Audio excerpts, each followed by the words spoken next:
Ko palksi nawa ko fie tai tai ki motoro no kotoa I he fini. Ke he tau programa ko ia whakawike. Pea opa pe whainga maari ngahi mea kotoa pe ho mo ngai family. Ki motoro ko mo mamata mai pe mea mai ke programa I hauani ka mapuka ki motoro.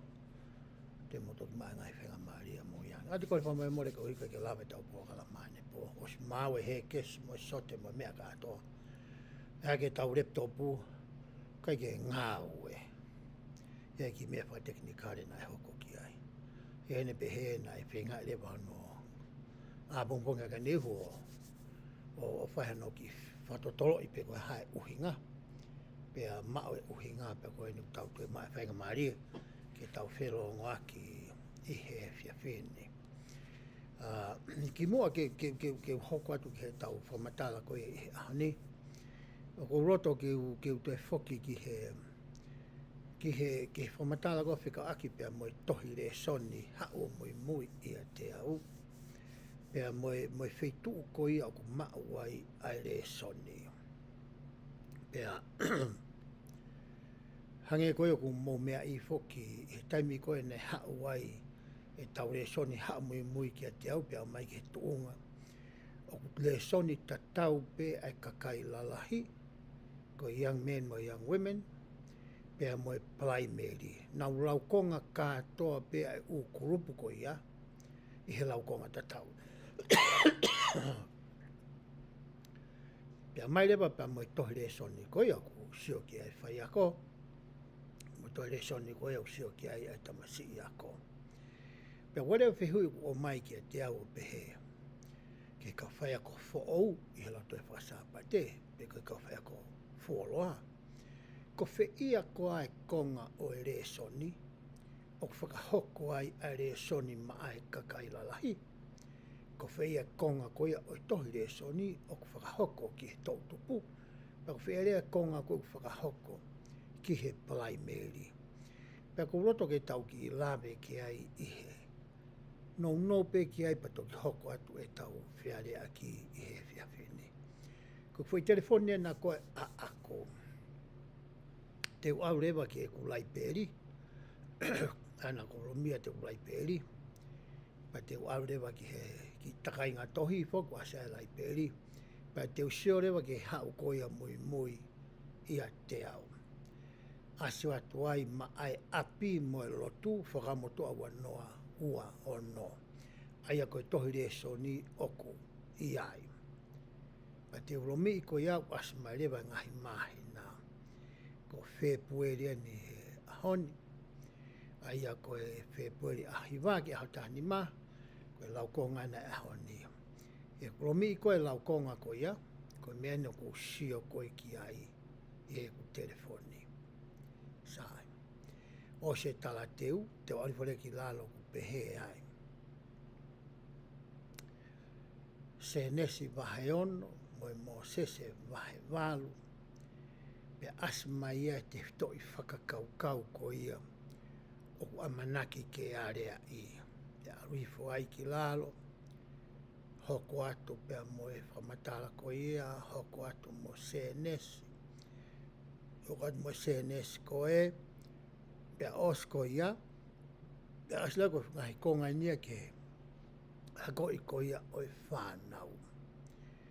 Ko konga mahuinga taha ko ia to tonu ke mea I he kauwhai ako. Ko osko ia tala teu. Aku asmai rewa ai ki whakailonga ko ina tawhaaki e telefoni hange haki tohi. Peto ki asmai rea ku iai e malu whakalau maari I he mui ki he palofita ai otua. Ko huinga ki tohi ko na ase tahui whailonga ko e tawhaaki. Ko e ngahi konga ni au to tonu ke a koi ki he tautupu ke he young men mo young women. Ka pau te alu ki he re soni ko ia na tau situa me ai. Lau te whasapa te koe na tau situa me tau siko no kekehe. Wai ka pau te tau alu ki he re soni ko ia e peheni re vai ia. Aia koe tau re soni whakamui ko ia I whare rotu. Sapa te uruaki. Ko tohi ko na se nesi vahe nima mo se vahe ono ko e na ia. osi e tala teu, pe as mai heni, ai konga uruaki. Pe osi koia mo sese vahe ono o ano ke tolo no, pe as mai le mo sese vahe ono vesu ano ki whawhitu, me ki tohi kona wasi tawhaki. Koe tami ko mai ehe se asi e konga koe ke a koe ke kakailalahi, koe konga tau potu tahaia ki olunga i e hiri koia ai tala teu, pe koe kaha ki tohi e tawhaki. Ai he re soni koe sāpate uraki, ko whai whakaukau pe taha, pe koe te whito i tukāterine taha nae o mai, ke a reai e he kalasi lalahi. Pea koe hoko lewa hono hoko o naia, koe te whito i tukāterine ne whie mau ke a koe, ki he whānau tupu. O mawinga puito ke ilohe kau whai a ko ai kehe ko eni. Koe konga koe ke kakailalahi, o to tonu ke nofo ai whai a ko. He kei ke toi alai fwe ke konga koia ai tau tupu. He na e teu inga he konga koia, ma e tau matua koia. Ai tau tahta ke tau tahwaan. Koe konga wako o mai a koe ke a koe ka tau toru, koe konga ina o mai ke kakailalahi. Pea ere wa re soni hange koe te tau whakahoko i he sāpati koe ni, o kui kai ke ha konga ia ki he kakailalahi. Koe toki taimia te tau lama ke to o hangahi te whito i whakakaukau, pe koe hangahi toka te rine me he konga koe o hake koe o mua koe wikeni, ai kua koe koe ki he young men mo young women, pe koe tau tahtaha ke tawalu, o whai me iai e tau re soni, pe koe whamatala koe o tau whai i api siasi. O whapea o mahu inga maari ai ki whamatala koe mo e tari ke ngai wheu i koe ko hanga o atu. Ia ngai sāpate, o toho i pau mai pē ngai konga i ke kakailalahi. Ia rea mo ngai sāpate, o whakaaonga i he kakailalahi, mo young men, mo young women, ai te whito i whakakaukau, mo te whito i toka te rine tatau. Hono ako i api siasi. Peko mene tahua tokanga ke kau whai ako who'ou. Me wha e kau whai ako motua. Tai me lahi, o mai rewa e here sonia, ha te whito i whakaukau e ua pe tolu pe toe lahianga. Hange kon ko re son ko te tau lawe ki ai i he ahoni. Te walbeke fui telefoni. Pa te whoki peo aru ke tau re soni ko ia o e ahoni. Koane. Se nesi, wahe ono ke taha mo e wānu. Ka whakeha konga ka kailalahi. Mai rewa ai fwoi konga koni ke whanau ke tau fwoi konga uruakia ni taha.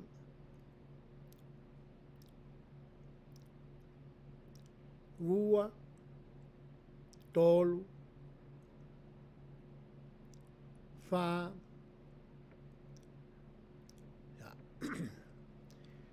o mai rewa e he re sonia ai konga fwoi te whito i whakakaukau, peko te whito i mooni, peko te whito i toka atirine e wha. Ke a koi i he sāpate koe ni. A wera kau whai ako motua ia, pea mahalo to toni ke ua nā pihi ai kau whai ako who'ou. Unau hao penau tolu o whenga i tokua, ke osi kotoa ai fwoi te whito i whakakaukau, peko i fwoi toka atirine koe ai wha, o mai he resoni. Nea kei ke tau mua pehe, hono mai he sia resoni koni. He koe lau toi whakasāpate, minit pe ia ni manoa. Koe mea rea whai ako au tonu koe ke whai, ai kou kaua ia, kou whai ako au ia. I he klasi lau toi whakasāpate koe ka kailalahi i ho mau wōti. Kou mea kou whai, kou hanga teu e resoni, pau kore ki he eiki, on behalf, whafofonga i a kalasi, koe hā koa e mea, i he ngahi mea te whito i whakakaukau e whā koe ni, o ku whie mau taha e he kalas koia o kou hoko koe whai ako ki ai. Koe kore molotu mo e tangi o kou whai e au ki he otua. Pa te nehanga rewa tala mai ke te au. Sinawa, mau saike ke nofo befu i whakaukau koe, moe, uape, kai, taha pe. Koe mea i o ku whie mau e he me mipa o hokala, e ho kalasi, i he sāpate koe ni. He ko koe whai a koe toke tā whakalau maari a koe. Pa ko tau whatongia o kau whai a koe ke tau hanga whai toa, whakanonga, whakawhie maari e, whie mau ka pau hai, pe waiha whai toa ki ai. whakalau maare ke ngai fie hui, me ngai whainga tā ia, me ngai fie ma, o ku hau mo kalasi i he sāpate takitaki, o ku whakahoko ai ai lau tohi whakasāpate. Ko te toi whatongia ia koe koe whaiako. O ki kai koe whakarere i, o whakarere moa befo i ko ngai whātokua ke lava re soni. I kaina kai tau moa bese asia. Na ilo le bese asia fu ulahe mea ko mai ke taimi. Ka na mai koe ke lahi, ke lotua, ke ilo ai hataha peua i he ngahi mea e whāko ni, o to tonu ke ako i ki he kalasi. Aia koe tāria ki he whehu i ko ia, na e o mai ki a te au, ki mua pa toki whahoko e tau re soni ko ia i he e whiawhini. Ko kore ke he lau maaria ke hanga tāpu ki nā hau. O hange ko ia o tauanga maheni ki ai, kai ke ngata pēia te au, ka ki mō tolo ku mō whanongo. Koe koe ngahi mea te ulawe ki ai, ngahi mea koe te ke whakakau ki ai, pa ko ke osiako mō teu, ke lava ke tokoni ia, ke ulaki hiki hake ho mo ui ko a koe ki olonga. Ke iai ha whai ke he ho mo ui me he ane a whi ke he ahoni, pa ki he a pongpongi. Pe toki lava rewa, ke tau whakaahunga i ai ilo ko ia, ke tokoni ia ki hanike. Koe koe lotu ia moe kore, o ko ohake, i he whini. Ki mo, pa toki whakahoko ko ia, e tau kasi. Hange ko ia ko mō mea i. Koe laukonga ko ia ki he wikeni, se nesi wahe ono, ki he wahe hono tahataha, mai tohi mō sese wahe waro. Ko se nesi wahe ono, ko hona equivalente ko hono tatau koe he tohi toka te, i he tohi mata tohi mawinga, ai mō sese wahe waro. I he tuu koe ia ai ngo tohini eua, se nesi wahe ono, mō sese wahe waro. O ku ki ilahi ange ngahi vesi, o ku ihe mō sese wahe waro. I hene peheg mei nofo rewa ai re soni ko ia o whakahoko he wikeni me he tohi ko ia a mō sese wahe waro. Tau wako fuke he ngahi re soni ko tau situa ko ia mei ai. Ia ātama pia mo iwi. Tamina e kapusi ai ki nawa ki tua me he ngowe. Nana whakawhana whanau tapuange pia mo e tau whitano a ko ia i he whiawhini.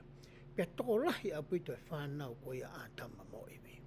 Pia whakakaukau rewa whanau i he nau whemari aki, ke nau hiki nau tolu mei ātama ontai āmani. Aina nofo e ongo mātua. Hiki nau tolu ke he ngai whetu ke he ke ātakai ko ia ātama ontai āmani, o langai ho nau ngahi koro, ke hoko atuai e nau mo ui. Pia pehe rewe tala noa ko ia ki mua. Na e kamata rewa ke nau hanga whakasi e si aki. Pe tae tokanga. Pe mea wa inga aki. Ai otua mo ne ngahi wholofola ka umaa ene palofita. Hanga rewa e he otua ai ko pehe otua e sihomu. Hanga rewa e sihowa whekau ia ātama.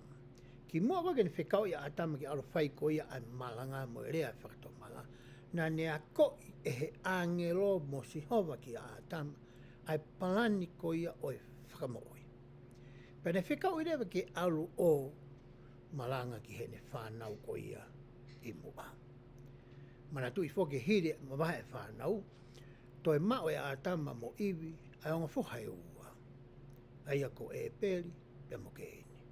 Pe tau ilo be tala noa, hanga i ke ino whakapongia e peri. Na e whai kia e whakawhalala, whai kia e amanaki, whai kia e una loto ai ngā mātua koe ni. Tene hanga pusi a ki, ai hako ātama mo iwi, i he laine ko ia ai otua. Pe toi kore whoki ātama mo iwi, e lama ke toi o mai hata. Pe o mai rewa seti, koe whohoia nai o mai. Pe se nesi wahe ni māku a sea tohi hoko ko ia, mea ātama ki a seti o rere ai ki a noa ko ia, o tau tā noa koe kia i he ahoni.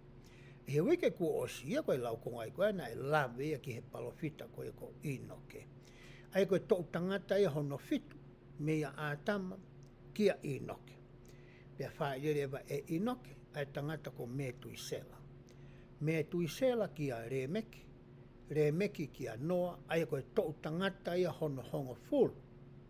Mea ātama ko ia ki a noa. Pena alwa atama whakahoko e ngā aue koe ni. I kai peke tui ai hako i o atama. A o mai ki a seti i nos kātoa ka kai koe ni. Pe a mai koe ke hui kua si, tau tāno koe ka ino ke, tau pehe na e pehe pa matala whofula. Na e whiunga mo e tau e tolu ngea uono nima.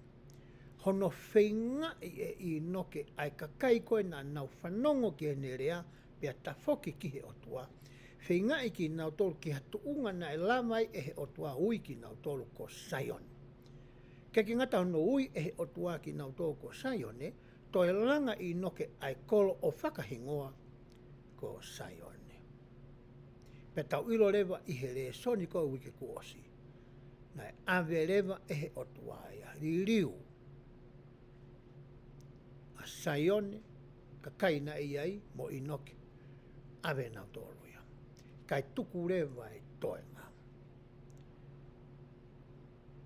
Ka whamatala e koe re soni wiko osi. E re soni ko ia o e wike ni ke hoko atu e tau tala noa ko ia. Ke tau re soni ko e wike ni ka pai tau alu ki he matai tofi mahu inga. Ai te waha ke peu telefoni. Matai tofi mahu inga an te waha ke tohi mo se. Wahe walu. Mo e vesi ko ia hono ua pehe ai. Pena e hoko pehe ko Metusela, pe ko Metusela, ko e foha o ino ke, na i kai ave ia. Ave a ino ke mo e kolo, kai tua tamai ko nio sio ake. Kai ke kau ia alo. Ai ka pau te whakakau kau, ka te au ka pau ko au. Ia ngai whiu ke ke hau ko kata mai. Ha mea koe ke wa, koe ke whiu ngau ke kau ia alo.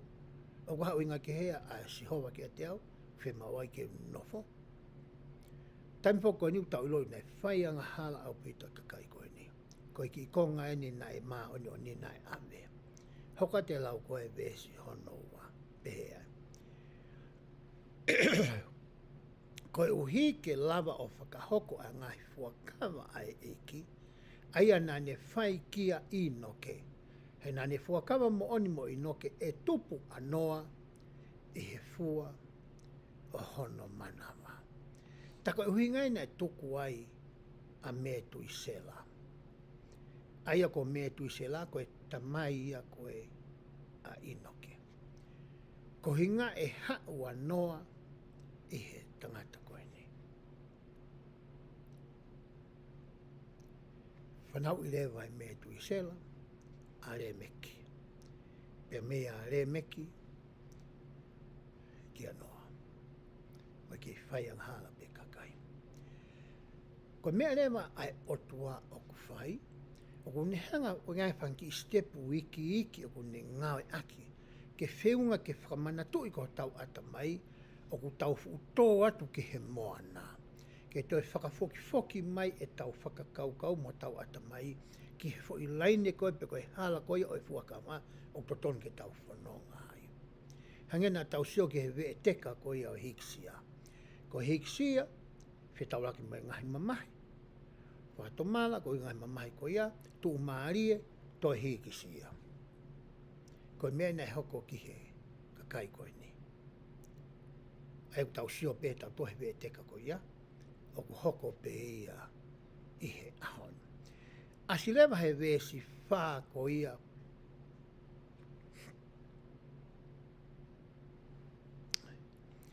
Mahalo o saike ngata pefo i whamatala ko ni. Kau alu mo ki honga lawa tu ai tala teu ko ia.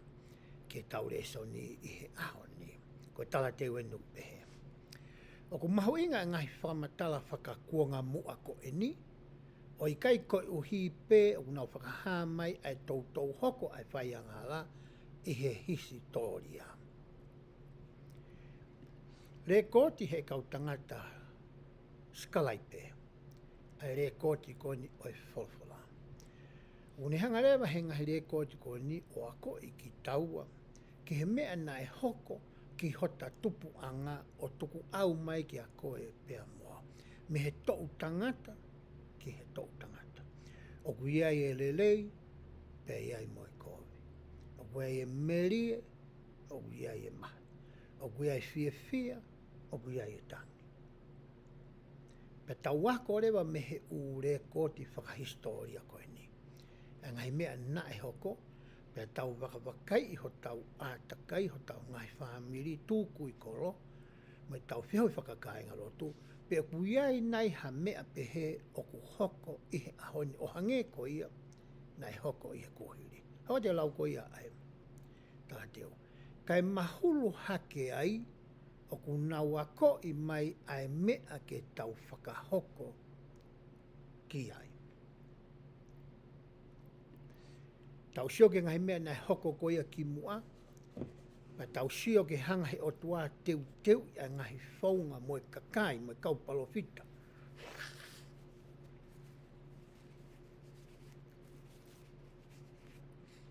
Ke nau hanga o whakatafoki ai kakai koe ni, ke nau foki mai ki he o tua. Hoko te lau ko ia ai tāteu pehe ai. Na e mau e noa ai ofa i he ao o e eki. Ko hanga e au whatonga e whilewa Britania ko ia, na e hoi fua ai otua ki a noa. Na e ofa aputo pe otua ai ki a noa, pe toi ofa pe ke ne whanau hono kātua. Tau te whito ki ne whanau ko ia, na e whaianghala i he taimi o noa. Talono whinga e mai mea ātam. O whai mai e ke tau tangata o nongo furuko noa. Mo ke whainga pe kaupalofita mo e palpare matatau pe. Ko ia na e hoi fua ai otua ki anoa. Hoa te lau koe ai, e vesi. Pea na e tafoki e ngahi whamiri o Sereti mo hono toko wa ki he eiki. Pea na e whakahawhiki nau tolu mi hono weu ki mo mā wahe i pēperi. Tala no koe ki anoa, osko i alo maki, na tau ilo i historia, mo whofona, na langa tokua he kakai koe ni. A taua koe i a pēperi. Koe whakakaukau katoe hoko ha mea pehe. Pea pepe tuki na hola ki ai. Kaka he maalua tā ki wawa ke waika nau tō. Ka nei e tamai ai ko Sereti. Na e hoi fua asi hova ki he Sereti ko ia. O hange ko e ne hoi fua ko ia ki a noa i he tala noa ko ia ki mua he romaki. Foi tānoa ni ki mua he romaki, toi o mai e tānoa ki a Sereti hiri ai romaki.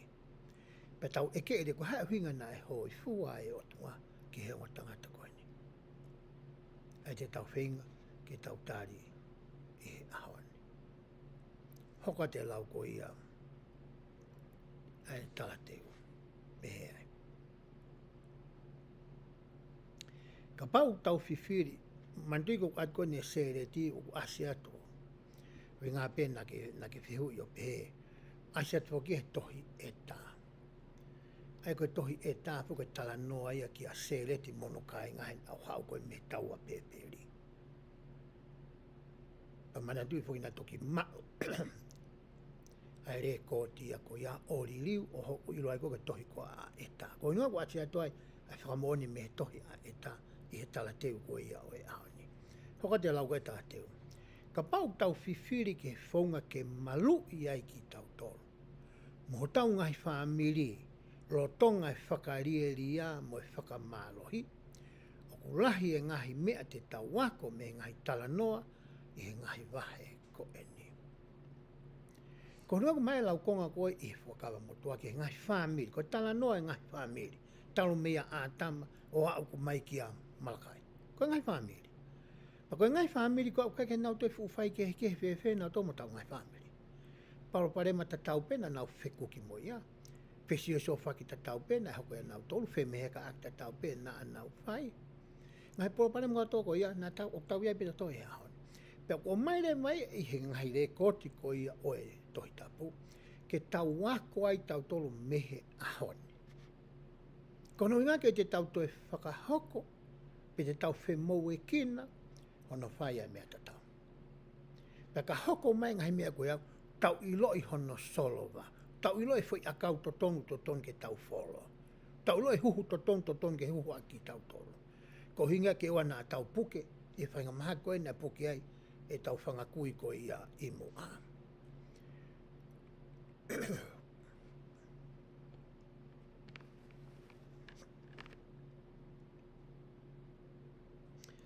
Ai peke utoi sio ke ko telefoni, ko ono hinga pe ku kakato e talateu koe na naku o atu pe ikai. E ko hangi pe ku ongo i o ku ikai ke kakato ai talateu koe ni.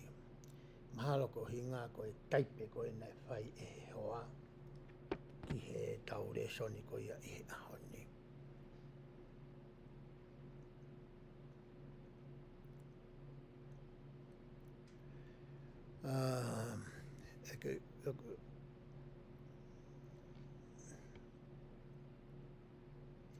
Mahalo usai ke utuku eni kau hangau latu me ku telefoni o ku ngari pau angeia i he fo i talateu koe ni na ulatu e au ia.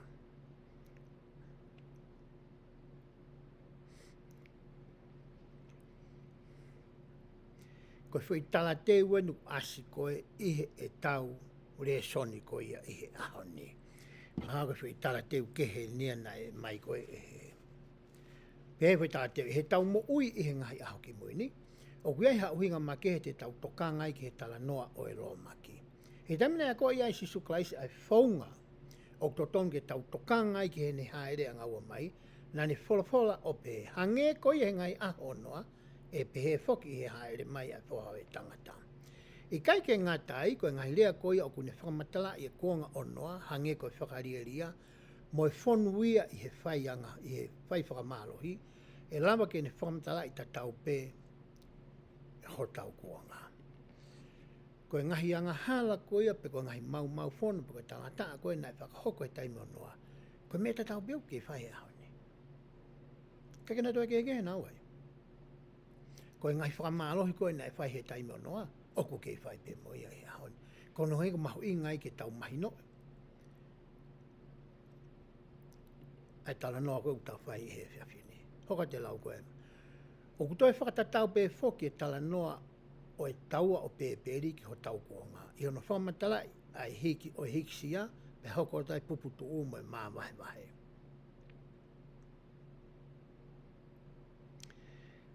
Aia koe konga ware vai, nā ko lau atu i he talateu, nā ko o atu.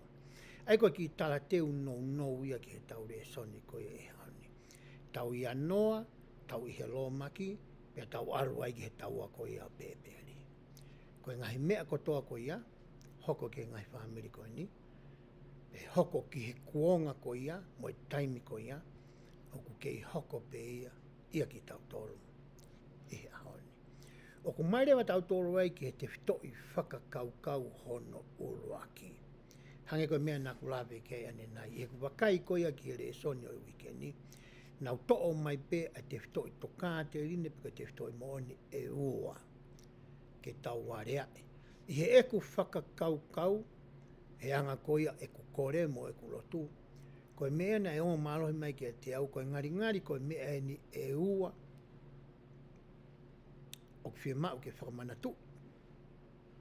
Ki a koe, pe a moau, i he ahoni. E koe te whitoi whakaukau ura kou o mai, kono te whito oku pehe. Oku iai ai malu whakalau maarie, i he mui ki he palofita ai eki. Te ulawa pe ke ute hanga whakalahe ki ai. O kuia e malu whakalau maari. O kuia e malu whakatua sino. O kuia e malu whakapaanga, whakaekonomika. O kuia e malu whakaatamai. O kuia e malu whakaeloto. Te tau maa. I he taimi u tau whakawhanongo ai, pe whekumi ai, ke toi mahino angi, ai ngahi te whitoi mo oni oku o mai, e he palofita mo ui. O mai he kau palofita ki mua, i he wholofola, me kau palofita mo ui ko nau mamao atu i he tau siasi, kai tau te whito ki he palawhita mo ui ko ia o e ahani. Tau songe tau lau hangahi vesi, me he tau lau konga ko he wikeni, ke tau songe ke ngā ue anoa na e whai, pa mo e whaunga ko ia na e tari aki he kakai, pe na e fie, pe na e loto maulalo e kakai ko ia ki anoa. Pe he ngahi be mo sese ba he walu e stahano ke tāiwa, o so whakalakalaka o tō holo pe ate uvesi, pe ai. Pena hoko pe he na ki kite anoa pe ane ako naki aki a ngahi me ai o tua ia o hange ko ia na e ihe kamata anga. Kei te ha mea kehe ia na e ako ia noa. Mea tatau pe na e ako e atama. Mea tatau pe na e ako e seti. Mea tatau pe na e ako e inosi. Mea tatau pe na e ako e kenani. E mareriri. E sereti inoke. Me tuisela le meki pa monoa. Kai toi kehe foi me ai. Koe plani ko ia whakamoi na ea koe. Koe mea na whikauko ka noa ke nehanga o whakauko. Kai koe whakakaukau anoa. Neongo koe palofita ia ko oange ki ai whatongia koe ni. Ka ke nea koe ai whina ngalo ko ia oe otua. Hoa te lauga vesi. Pena e whakanofo he ki anoa o whakatatau ki hono lakanga o ona palofita. Pan whekau ki te ia ke ne alu atu o whakaha e ne ongo rei ki whanau ai tangata io o whakatatau ki he mea nai toku ki a inoke. Neongo kua mama o atua Nelson, ku hoko e na President Oaks ko hono whetong. O ngahi mea na ako naki aki e President Nelson. O kuongo i he palofita mo ui oe ahoni. O totonu ke kei puspus ya ki. Ke kei yohi. Ke kei whawhanga pe whakaau ngai. He kune ilo e ia. O tau ke whie mau ia tau tua neongo ku mama o atua Nelson. Pe osko e pato e tānaki mare he palofita mo ui oe ahoni. A ngahi mea ko ia.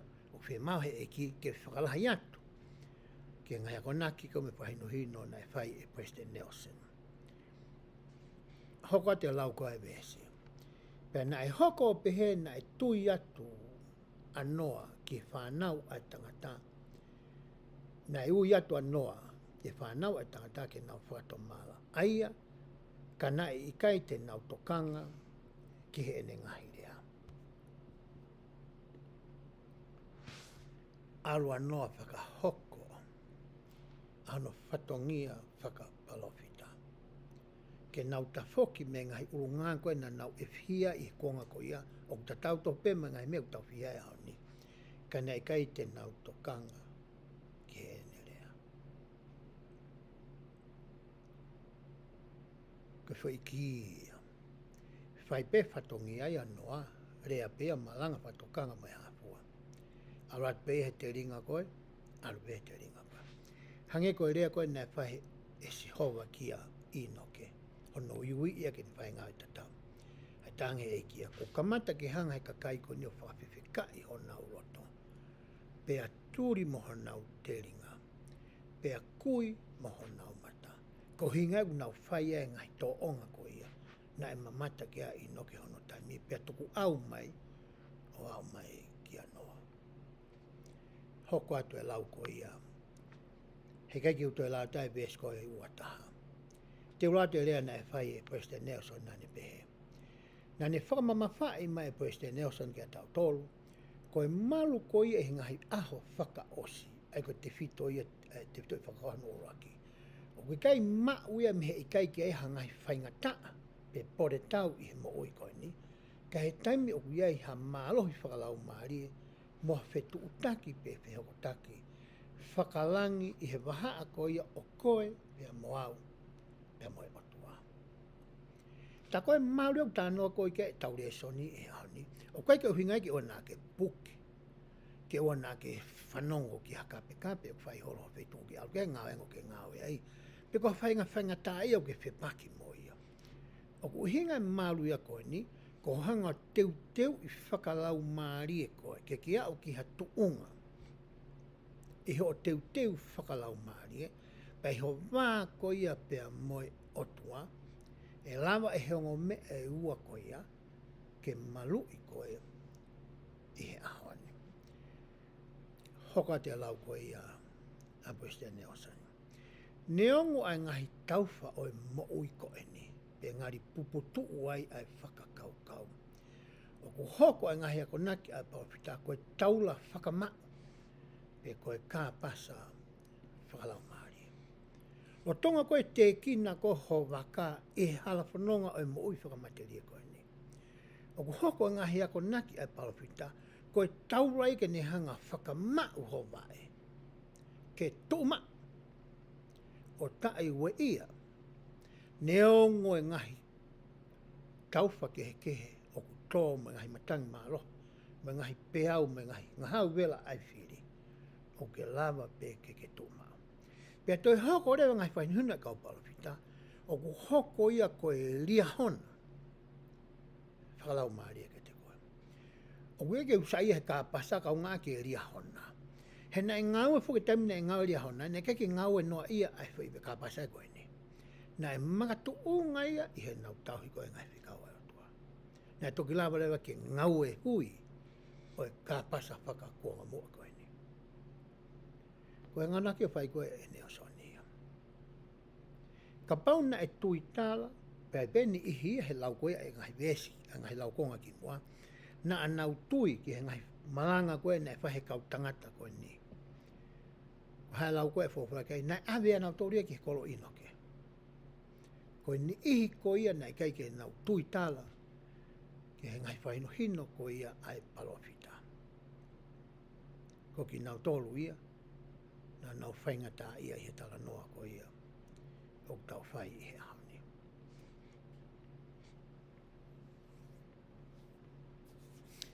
Ko ngai hako naki rewa ni a kau palofita ko ia i he ahoni, pa te uto'o pe ngahi ako naki ma neosona toki pe kia atu, pe au whakaosi aki a ngahi ako naki a Eota Oaks, pe ko Paisen Oaks.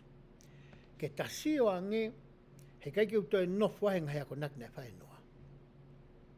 Ko e to'o mai beke tau ilo i nei si tua, pe tae fie whanau, pe whawhiwheka he kakai ho nauroto, ke ngahi ako naki anoa. Te o mai rea ngahi ako nako e kau palofita i he aho ni ke sio ange ki ho mo ui whakafo i tui mo whawhamiri a koe. O ku ke hange nai koe kakai koe e kuanga o noa, pe o ku tau ke he tau tō. O tāpuni nai ho tau te ringa pe whakakui ho tau mata pe whawhiwheka ho tau roto ke whanong, ke rea kau palofita mui aho ni e kai. Ko wātu rewa ngahi ako nako ni ke hoko e koe mea fua. Ke whakafuafua i ke aho mo ui i he ahoni. Ura ki pehe ne o soni. Ko e ngahi whakaha whakapoi tui. Nai pehe ne o soni. E ngahi aho ka hoko mai, anu ta nofu ai mai ka hauwawe mai. E matua ki whainga ta au pito ka teki tau tolu ke tau hao whakalau maari e. Ka pau e i ka pau e kai hata ki hala, whakahino, mo hangahi wei whakaaho, me he lau maari e ma oni. Tamina e paptaiso ai tau tō ke seaso sisu klaisi ka mana ki muini, na hiriwhake ngahi ni ma whaki ka tau tōlu ai lau maari e ma oni. Ke hoko ko tau takau o whakatatau ke tau mwha ma oni ki tau tōlu. Pea ku hanga rea lau maari e ma oni o tataki ki tau tōlu. Whakahino i ki tau tōlu. Whana mai ki ho tau ata mai mo tau loto. Ai mea ko ia o ku totonu ki tau whai. Ai ko whakaamu e ko naki nei whai e neosonia. Tau hanga whakawheu ngā i ki tau tolu. Ke tau mao hangai whakaha, whakafoi tui. Whakaha ia ko mai koe e Paisen Oaks ki he siasi whakaluku fua ia o kauai koe pia moau. Pea wale ngahi whakaha, whakafoi tui mo whakawhamiri, koe whatongia ia o koe pia moa koe tamai mo e whae, ke ta whakawhiunga i ki taua ke lama ke ta o ngoi. Ai taimi ko whana mai e lau maari. Pea o ngoi ehe te ringa mo e ata mai. Ai taimi ko tala mai ai. Ka ke ngata he tau o ngoi, ka tau talang fuaki ai. Te wasi whatata koe ni. E pavin, teu ke whai tau pōkalama, ko so ke wasi utoi me te hangfuru, e whai pōkalama. tā mai ku o whiwhine na tongi hao awe o hoa ke ki pōkalama na o whamiri, koe ki mama e mehen, koe ki ame te nima me whitu koe no kou iai. Pe te ulawa rere o awe ki ai, kono i ngau PC, whi moikina, lahe mea re freeway. Na kamata ki utalang ke i kai. Ka nā ku mana tu i au ia ane hoata. Ali koe ki hoata e whiawhi, maro ki e tolu, koe wha, te rea ki he nima. Nā mana tu i a fo i ongo na e hau ka te au. Ke utalangange ke hoa pe e sai pe, pe uloto le rei pe, ke aro tuku ia, ke api koe i hano te hina. Ke fo i ongo na mai koe ka au. Ka utangata pe waka wiki ai. Ko me koe uhinga na uhanga koe whakatonu hia e ke utalangata. Na utanga ko ata mai mo kuloto. Sai pe na ustala mai he ta hino ma ofifine e hau ia o pick up e hoa. Te ko fe uhinga na uhanga o mai ke whakatonu hia ia e utai whai whai, e utai talangua ke wei ala mani. Ako me na kamata ke pihate ka atu pau mana tu i hake a pau piatu. Te wero a pau toki hake. Koe wei mo tataki me whahinuhino koe ni a lau maria, o koe ke whakangata pe ia, ke hengahi mea whakalau maria. O hange ku mauhala ake he tola. O kuni lawe whahinuhino i ki tau to he tau whiri whaka aho. Ne whahinuhino i ki tau to he wheitu to tonu ke tau iai. Mo taimi ke tau whoki ai ki api. Ai kakai to tonu koe ke tau hoko ko tau ngai kau ngā mea. He koe taimua te tau whakarangata e we e lau maria ke ngai mea whakalau maria. Ka mata rewa ke he hanga lau maria we i tau tohe ngahi e ria ke he o mo ina kulawe ke ane nei. Ka mata ke tau whakatai toka kai tau whionga tau toru ia ki ai. Pe ia i rewa ngahi ue sia e hoka te ke tau toru i he ngahi e ria ko ia nā kulawe ki ai ane nei. Hoka te lau ko ia ai e lau ko ia ne osoni. Pe rewa ai. Ko fo ia ko nake nu o mai koe e palafita koe ni. Nā ne kōrenga mai ka teki tau tolu. Ke whakalahi e tau mateu teu whakalau maari e. Ke tau mao ha whakaha. Whakoi tua teu. Ko hono inga ne o mai ai koe ia ai hao moi moi a te au moi ulau konga whakawike. Ke tau lau whakaaha. O si o mai peho fo i telefoni au ia. A hono wahe koe ia lau konga ke lawa whai whakaaha. Mai peho i telefoni. Ka pau kai te ilo wheitu koe au tu ai, to ton ke eke. Ka pau kai te ke ilo. Pe ka pau te ke lomi pe koe moni te, ko lomi e fwoi wahe koe ia. No fwoi pia moni te. Tūsi te, ko lomi e fwoi wahe koe ia tūsi te. O si mai pe telefoni. No fwoi pia ko ako au ke tūsi te. Ka pau te tau wako whakaaho ai wholofola. Ko me hare me u hoki a tau toha tau tuunga whakalau maari. O ku tau toe ongo, o tau unu atu ke toe ofi ange ki a sisu kalaisi. He tau unu koia ki a sisu kalaisi. Ianga he mea hoko ka koe o aka whofora. Māmangia hosi o whonu ho mata i he māma. Ai māma ko kalaisi. Ka mata rewa ke ongo e ngangana. Ai uno me ho mata. Ta ka mata rewa ke ongo e uongo le lei ho anongo. Pa ke kamata rewa ke ongo e ku ke sio ake mata sio ata ko ia. Na ngā ake whamoi ko sisu kalaisi. O ku kehe rewa a hos lea. Kehe ho whakakaukau. Kehe ho tō onga mo ui. Kamata rewa ke ongo ngo fua. Pa ke ongo i le lei. Ai taimi o whana mai ai. Ai lau maria maa oni oni koe ki a koe. I ho ongo i le rei koe pia ongo ngo fua holo. Tō kai te hange koe koe au. O toi talanga taa. Ki he ene wai. Ko ne hao pe. Koe lone lau koe kato opens down. Koe alo whakahoka whi ngā koe ia. Pa toki hoko atu. Ai polo kalama koe ia. Koe aho. Perewa ene o soni. Koe malu ene hoko i he fwoi. Whakapa fwoi tui tui. I he tau wako ke ilo i ai whaunga ku rea mai ai e lau mani o nika te ki tau tolu. E ku tau ilo i katoa whaunga ku rea mai ai. O ku rea mai ai heki i leo ku si. Leo si. Whana. Ka au ku mahuhu ki he loto. O ka pau ta whawhi unga i ki taua. Kai ke kaila mai ia pe fi ma mea rea i kai.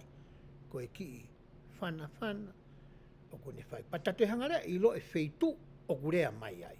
Kai ke tanga, kai ke ngata i ta i lo ai whaunga o kurea mai ai. Ka kurea mai ka koe i he konga peo sino. Tala mai re whawholaia. O kurea mai ki ho ata mai, pe ato e rea mai ki ho loto. Ke whewhaka mo oni aki ai ata mai mo e loto, kai lahi ange ai loto. Tala noa mai ai lau mai mani ki ho lau maari o koe. O tai me mako tau ki whainga tā i ai, hangarea tau ata mai tau tolo o te whaka uhi ngai. Ai mea nei ongo i he loto. Hoko ate lau ko ia ai, pamatala koe he reisoni anu, e rea mai e lau mai mani ka teki tau tō te tau lama ke whakahao ai, ke whakahao atu ho tau ngahi waka, me he hahau o e whakapouri, mo e ngahi whakapouri o e mamani, aki ai mama, mo e mahino lahi oku o mai e lau maria. Ko he hahau e whakapouri uto o ia, pia me misi ko ia nai whai e rihai ki a kau e mo'ui. Ki he ni i, nai hanga e he kakapu mo e hahau koe ni, o whakakuihi. Hene o soni, i he aho koe ni, o hoko atu, ke haere angoa mai eki. Hei kai ke whiunga pe e tau wako e ongo e rei mo e tau ilo i koe a ongo e rei mo ngai mea tau whai. Ka e mahulu taha, ko e tau hanga whakatalata la tai, ai lau maari e maa oni i he tau wanga maa oni aki tau tolu, ke hoko koho tau takau. Ko hape wheitu o kuke i hai. Ko hape whainga tā ia o ke i hai. Ko ne hanga e ia whakahino hino i koe. Ko ne tataki e ia koe. Wala mai ki honi ma. Tātu sinawa, hau ki he. Ko e mahu ingai i whakaukau koe o mai ne o soni i he ahoni. Hoko atu. Pehe ne o soni. Ko e temi pare ko ha kolotau. Ko e taha o e ngahi mea nane tau kawei, hono hoko ko ia e te mipare, ko e maluanga whakatua sino, mo whakalau maari. Ko e ngahi ako nake ni whai koe e neo songa tau tohoni patok mama atu, hangi koe ne whai e noa taimi koe. Kake tā mai noa ki tanga toko ne whao e waka, ke mai ne son ne whao hafu wake i kai. Ko ngā kehe ne ta mai neo son nia. Kau ke whi mau ke ki hola ki ha wheitu. Te ki hongo i hei anonga. Ko e whetu ko langa e siasi o tui mamani. Ma wahe meho api. Pehe poke e siasi ngahi o api ke hoko ko he wani. Pe koe konga he wani mamani. O te moi ki whetu i o te hola ki ai. Hola toko taha peki te kai peku te hola kai moho to mari. I he lahi taha koe te te lava. Pero i he wheitu ia koe ni ai whahinga nonga. Ma whi maari. O kui kai ke toi mau ia wheitu. Nonga whakasino, mai nonga whakalau maari. Ka whainohi nea mai koe ni, e palawhita nea toki mamau atu. Hoko atu e nea. Pentanoa. Koe palome se ni ka pau, te tau hola mau pe ki he kolo tau koe ni. E kai ke to i ai ha wheitu u tene malu i koe, me ngahi hahau o i whakapouri o i materia koe ni. E kai ke to i ai ha wheitu tene whakanonga, whakawhie mare i holoto mapasia. Whainga tā ia mo e loto mangai. I hewi ko sina au maha whainga mare ke tala no ai matahu ngai kau ngā tangata mai i sore gini.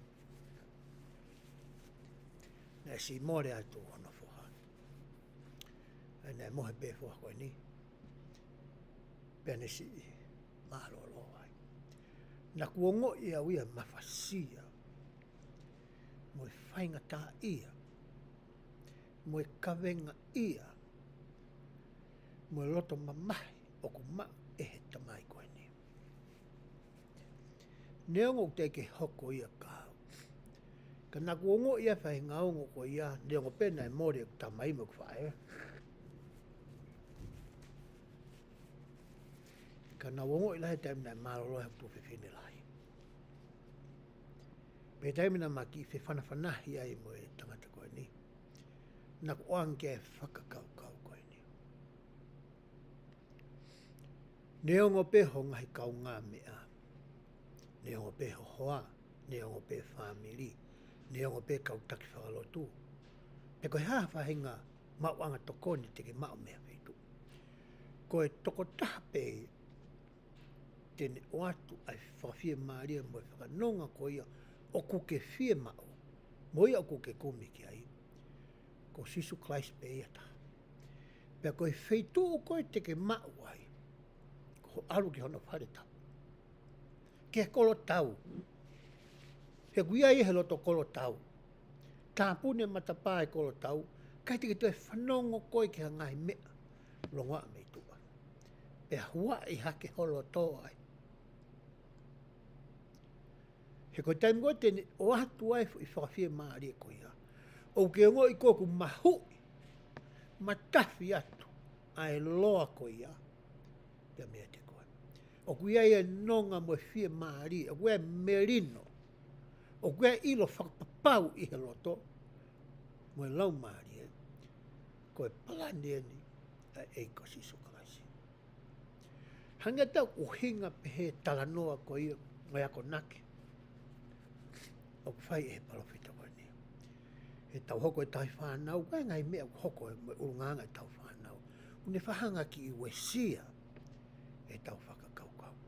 I temu ku hoko ai. Hola ke kolo tau. Tau aru ke tempare. O hange ko whakaamu ko ia. Ai palofita ko situ atu.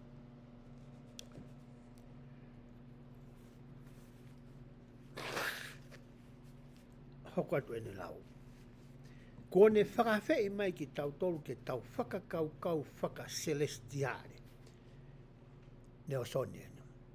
Pia whakahoko atu e tau moi hu i he tempare. I he lahi taha te tau lava. Pia e tokonia ke ne tao ta ofi.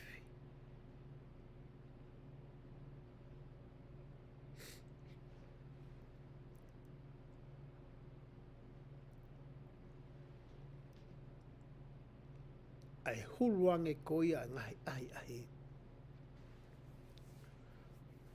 Ai whiri. Ta mai ne sonia. Kai ke nā ngai ato ko toa. Tene hanga tao ta ofi. Koe ako nā kia nā whai koe ene o sonu tawanga maheni ki ai. Hoka te tala noa ko ia ki ako nā kia kau palopita. Hua koe ofa mo e whakalelei. Nā ne whamama whae konwheniso e peleri wa noa ni ma o pehe. O ku mau ai malu whakalau maaria i he whunga whitu utaki o tau whakahoko. Whakaaho. I he waha o koe, pia moho mari, i a ki moua, mo e whanau. I ho mou whamiri ki he toe ngai kāinga, mo e nofa whakakainga. He anga ko ia i tau nofa whamiri mo e whiohi ko ia. I he wōti mo steiki o tau kauai. Koe wharerei whoko ni o to'o koe me whirea whapitania koe koe peacemaker. Niri mai whirea koe me wharerei. Ai ko whie mau ia kia tau tolu ke whakawhonu ho tau loto i he ofa. He koe ne whonu koe pia whonu pito hake ki tu ai ofa. Koe hoko peha mea kia teki tau tolu. Koe me pe hauka tata mai koe uraki koe tau whakarerei. O kui kai koe sauni, o kui kai koe totongi uhu, pe koe whakawhetongi ai kovi nai whai mai ki a koe pia moau. Pe whakatupu ai ha te ita whakamolo kau, o kai te toe rea i kita ki he toa taha koe ia. Koe ta mua whonua tauloto he ofa whakakalaisi. Ko mea pia ku hoko, ko ne hoko peha mea i api, i waha ai mari mai huse pāniti, mai whanau pe katoi tua mei ai. O ku wame pe whakakaukau mo i loto ke whakarelei, koe kore whakamore more. Ka tau pepe o ke tonuhia pe o ke halahia. Koe kore whakamore more ko ia, o kone o mai rewa i lau maari e, o i whakarelei. Hoko atu ene rea pe o whatohana ni o mai. Nane pehe, o ku whakaofo pe whakamamahi au pito ai whaunga whetu utaki, o taunga aki whakahaha pe koe public. Pea moe ngahi social media, Facebook, TikTok, koe X, koe YouTube, koe Twitter, Instagram, mo LinkedIn. Hanga palofita o mai e ngahi social media platform. O ku tau ngā aki I he ahon. E ka ngalotu koe ni sa sisukais ka mana aki moe ni. Pane pea, o ku whakaririfu pea whakaoho mare pea whakaofo, pea whakatumtumu, whaka isa isa. Ko hinga koe ngahi mea u tau o mai o whakahoko e ngahi social media koe ni. Ko whiu koe te uhanga whotua ka ki toi ahon ni. O ku hoko ia ka koe, o ku ke ilo hata, o ku ne whakahoko a ngai whonga whitu utaki koe ni. Ku hanga hata whakahoko mea pehe kia koe, o so koe ka. Koe whatonga koe na mai koe he palofitai. He te ngū tau hangai ko analasio e pa tau sabiai. Ai ni ihi kou naunga aki ai social platform koe tau te whito ki e Facebook. Koe peset mahalo e wau noa pe toi lahi hangi ai. Koe me mi pa siaso sisu klais o kaumane ngau ki moini. Maa pe sisi e wau noa. Tau e pe toke hiwa noa. Vai ki o longa. Ko lai whine mātua koe ngahi kau tahalot ke he. O ku tātai taha ke nau hūha ke nau tolu ia ki e Facebook. Koe mātua tangata nia o siasi mooni. Au tau ka vei. Siasi ko kalaisi. Pea moe whine mātua. Me he motua ki he sisi taha. O ku nau o hake e nau tolu ai ngahi mea keke e he Facebook. Sika whatonga mai koe palpita I he ahoni. Ko hale mea ku hoko ai. O ku hangare he ulu nganga ko ia o whakatupu mea koe contention. Pe koe whekeike. Koe tamu whahoka whekeike mo I tamu mea. Ko ha mea hoke he lau marena tau tānoka nei. Aluia. Ke whino koe mo koe. Te ke toi tau whaat koe uia tōsi aluia. He kono ngau koe ke nofoi e hawhi tu oku pehe. Mea pango e nau hanga kumi I hake. Pe maahas te tastika. Oi whahinga kakai. Oi whahinga kau tahalotu nau ngai ake Facebooka. Kai ke maa. Koe hanga peni e whakafua a aku. He usio koe ke ngahi mea ku hoko I he Facebooka. Kai ke toi haki taha. Me mi pa siaso sisu klaisi ka o marika mwini. Oku aruhake ki e Facebooka. Pa kai ke aruhake o whaiha whahinga tala noa whakatupulaki. Pe ngā ki harea e whakatupulaki. Pe koha kaweinga. Pe taumua o e laivi ke whakatupulaki. Koe aruhake pe. Koe whakawhikihi. Whakawhikiki. Pe koe tāiha whakakaukau. Pe koe rea kovi atu ki hatamu. O taha tolo mai tau ngahi fō uri o tupe I mai I he Facebooka. Naka mana tui ne e rea taha e tangata koe ko pitapua, whai whekau. Nā ne pehe foki. Rea mai ke kainga loto siaso sisu klaisi o kaumane ngau ki moini. Koki nau tolu o ku nau o mai koe o tau kape I he Facebook. Nea toko lahina nau ita nau toki. Kai ke umahe nea uia mai whai whikau. Tau kai ke whaasio ane poka. Tai taha peke u ake sio kia. Koe tamina whai whaka nau ki hange kou ki holo mui ki mui. O hanga whakakau kau. Pau toi sio ki hene whakamatala. Nau hanga hao ki whakakau kau. Whakalukfua whakaosinga. O ku mo oni. E whai whikau. Koe whatokanga koe nai mai koe. E ne o sonika tau tole hani. Hoka tu rewa e tānoa koe ni. Ono whai to onu me te anga papai moni. Nā ne toi whamanatu mai ai kore. Nā ne whai ke tau hoko. Koe kau whakalelei. Peacemaker. Kak whai maha taha rea Facebooka o tau kovi ka koe. Unake, o te ke toi taha pēat koe Facebooka pehe mo pehe. Te teksi atu koe telefoni atu. Ki tō tāko ia. I he taime taha na e ia mea nai hoko ia ke te au. Pea na e ku whamatala nai whai. I he mau ki whipota no aki nai whai heni. Tā koe hanga he tamai o laivi. Pane hanga lewa e ia toko mai Facebooka. Pa mahana e whanau ngoa e tō taha nai whai kia e ku tala noa. Pene alakere ke Facebook ka fai mai ne ngahi rea ai. Ai mai beka kai ka teo. Kai ki uloto aga alo sio ki ai. Kana kai ki uloto ke whaha matala. Toi asa ke Facebook ka te whai ato hawi pati to kua hange unga ke kau Facebook a ilo a pe kwa wha matala pe ikai. Nau telefoni at peo ke tama. Taat kwa ke tari mai tama. Whai kwa ke tari mai. Toki ora tau he mea ke. O wafi atu. Ma whetauraki ma toko wa koe ni. Nei e whetangi. Nei e whaafua. Whekita mo i tangata koe ni. Koe mea ia koe wha amu ki ai. Kono whai toko ia. Oi urungaanga koe ni. Ka iai lewa taha kurea mai ka koe Facebooka. Pake hanga whakamore more. Hoko koe taha whakalelei. Ko text ki ai.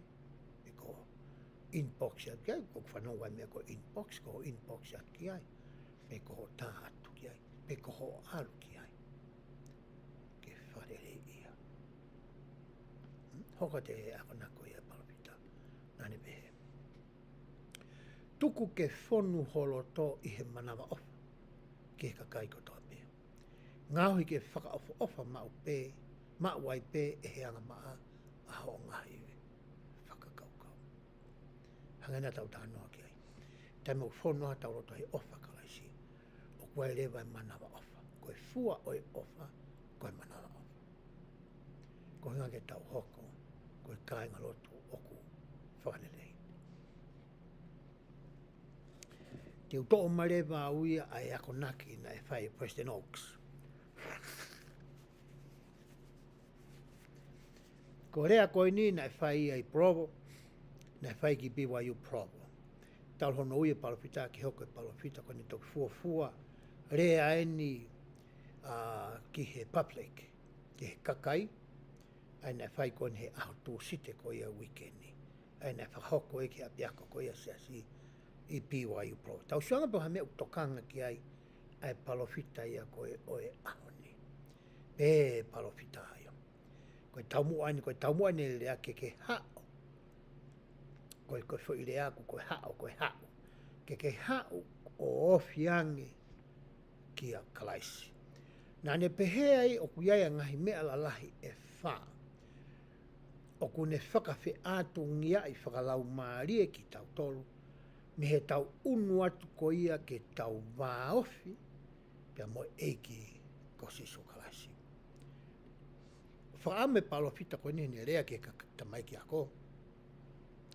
Nai tuku te ringa whoki a maamani ke sio pe ko hako e fuafua rea tene whai ki he kāinga, pe ki he kakai. Pena nau tō rewa rea ko nio nau hanga ana la sio i mo nau sabe ai, ngai mea nai tokanga. Ko te whito ni rea pe ke tau unu ke tau toe wāofiangi mo sisu klaisi. Pane tala mai lewa e ia, wae mea e whā. Wae mea e whā o kune hanga e ia whakawhi ātungi ai. Ho tau wā koia mo eiko sisu klaisi, mo e tau whinga koe ke tau unu koe ke ofiangi koe ki a te ia. Mau sai be ke aipe fui telefoni ke tamate e ku ringa. Kono inga o ki lahe ai tamai. Ko lea nā ne whai. Pa te tau sio rewa ke fui mea whaa koe na e tokanga ki ai. Pa tau sio ange pe o hoko e ka tau tolu. Pe o whie mau ke tau tokanga ma ke ngai mea e whaa koe ni. Uraki nā ne pehe. Whakamalohi e tau tui ke sisu klaisi. Nā ne pehea e whie mau ai whinga whakaaho. Ki ono whakamalohi e tau tui, ai o ku kauai ai rotu maupe, ono ako whakaaho. Oi whofora. Ta mahe masia koe ni, e palofita koe ni haoni. Ngari i he ne wakai, moi we e lau maare ki ai, o koe toko lahi e tau tolu, o ku aluia ke momoko e tau tui. O kuale tau tui tau tolu o kai ke toi kakaha. Kua poi lai tui. Pai hanga rewa heki i poi la ko ia. O hanga ia, o ni hanga ia whakawhi ātungia i pe ta ofi ki tau tolu. Pe whakasi pe whangarangata. E tau whinga koe ke tau unu atu ki he eke. pe foki he folfolaia. Ko e tuita i ai hanga ue, o ku mate ia. Patala no lewa ala maa ia, i he toi, molmona pehe. Ko e tui ku hangia ne nanga whatatau ki hate ngai a kau. O ku toho ki e kere kere. Pe toki whai lewa hono tauhi mo no fui fui. Ko e tauhi mo fui fui inu tā no ko i ki ai a Western Oaks. Ko e lotu whaka aho. Ko e lau fola whaka aho. Ko hono fui fui ia. Ko hui ke tupu e fu a kau koe ni. Pe a aka. Pe iai ha fua. Ke lava ke mau mea tokoni ai. Ha tolai. Whatokanga mai lewa ai palawhita aho ni. Sinau, o whai mau pe aho o lotu, pe kai. E ku wakai koe au he kulau e mea koe ni. O kou tokanga apu i tau ke lotu whafo i tui tui. Ka hange koe o ku ki tau mokos pe tō holo e ma lotu whakawhamiri. He ku maua toko pe whoki. Kai te iai whanau.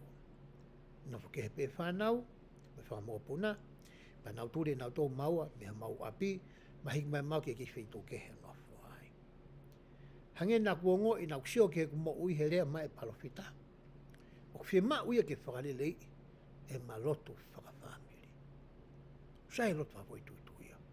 Tua pehe mai palawhita, whe he o aka whawhora. E ku wakai ko au koe ki ai ki au whafo i tui tui, whe tui o ko mālohi ai au. He konu ngau koe ki utoi ngā ue.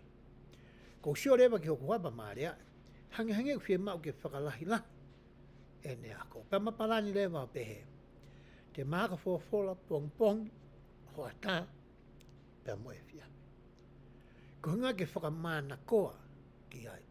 Ke tutu haki i māma, ke tutu haki i awhi, i honoloto, ke uakai ke whawhola. Ko ki aha pene whiha i wikeni e mahango ai ahi mo e hoa e whaunga ko ia. Nā rea mai hoa ne hoa tā. Masi, o gai whahinga māma ke, mo i whia ke, ma ke o koma. Ka pau pe he foi aha pe ua pe whiha ko ne wikeni. Hua noa ka pau e hoko atu. Ko i whatonga mai ko he palawhita. O hanga he e lotu mo i lau whorwhora, i hene whamatala koe, nika ki te lawa ki ngai mea ke, o ke iro pe kouton ke whahoko.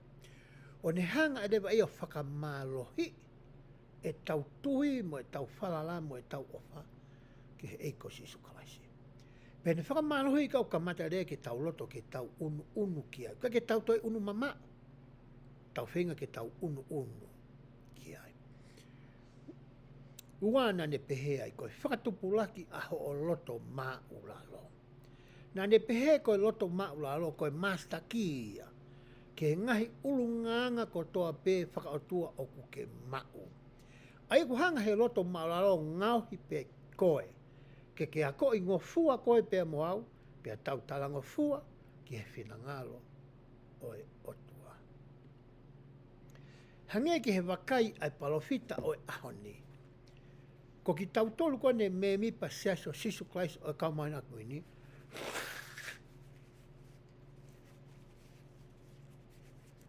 ko kakai ki tau tau ke tau loto maulalo. O ku tau loto fefeka. O ku tau loto hiki sia. O ku tau loto tau fehia. O ku tau loto ita mo tāngia.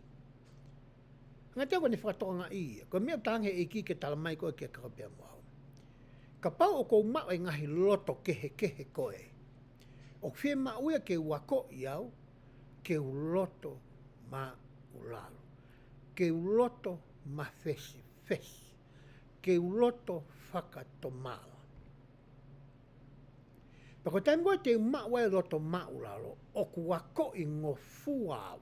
E lawa pia whanau o wako iau. E lawa hoku mari o wako iau. E lawa o kau ngā tangata o wako iau. E lawa he whai a koi apsiasi o wako iau. E lawa he pisope o wako iau. He kono huinga o kou loto ma ulalo. O ku wako i ngofu ai tangata loto ma ulalo. Ko tangata ulu pupula mo hiksia mo fielahi mo ita. Ko e ako i ngā ka atu. Osi hoto e a ota. He rea ke kakai ko ia. He ku whakawhewheka e roto. Ato pea paki te kena mai pea. Hei kou tānoa na whango tenisi. Te tā peta ke horisi. Ke piriki. Tāpena wā. Ka ki hange ko ne ti ke tau pe hange ko ki aruat pe to foki mai. Fie mau lewa pe he palpita o se ahon. Fie mau ki tau tolu ki tau roto mau laro. Ka lava ke ongo mai ai a onake ai kautaki o se sini ai fofolaki a koe pia mau. Hoko atu ai whamatala ko ia a oksa. Pehe oksa kumi to koni mea nike. Na ne whakaloto lahi a kau whanongo ke nau kumi ha to koni mei hata peni I o ku nau tui whai o si kia velenga pea iloi ai mea o ku nau talanoa ki ai. Tako kai ke kovia ke tau kumi to koni ke anike. Na tau talanoa ke he mea fuaki. Na tau talanoa ke he tareniti. Na tau talanoa he e palhame wahe tolu. Ke whahino hino na hanga he ki o ange ke a e palhame. Ta aku kehe ho tau tareniti kehe ho tau poto. O wai tamai kou poto ange tamai e taha. Ko tama lo ko wai tamai taha poto ange. Pea alu ai whakatutu unga e poto. O alu hake o au ki he otua. O kune afio ai mea kotoa. Na kamata foi talanoa na fai ka e palame no ange o tua e lau taimi mei mamani ke palani te pure ki kolapa.